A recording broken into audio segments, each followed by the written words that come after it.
Bugun sizlar bilan hamma uchun mos keladigan ham diyet cheese'cake ham oddiy diyet tutmaydiganlar uchun ham tayyor bo'ladigan taom tayyorlaymiz. Birinchi qiladigan ishimiz 1 soat oldin sho'rvamiz uchun kerakli masalliqlarni mont qozonimiz tagiga solib 1 soatcha qaynatib olamiz, yaxshilab miltillab past olovda.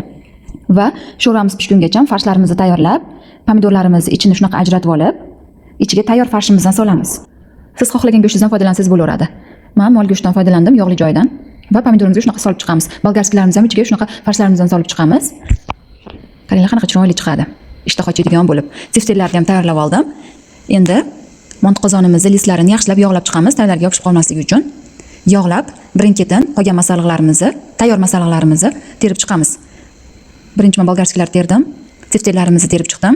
O'zingiz xohlagan ketma-ketlikda joylashtirsangiz bo'laveradi.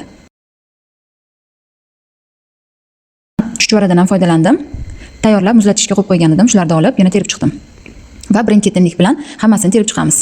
Bolgarskiy, siftelimiz, chuchvara va oxirida pomidorlarimizni qo'yib chiqdim. Ungacha sho'rvamiz ham shunaqa miltillab qaynab tayyor ham bo'lib qoldi. Endi tagini balandroq qilib, xuddi montini pishirganimizdek baland olovda qolgan masalliqlarimizni ham 40 minut ichida pishirib olamiz. Dunganskiy qalampir ham qo'yib qo'ydim ustiga. Shu bilan taom tayyor.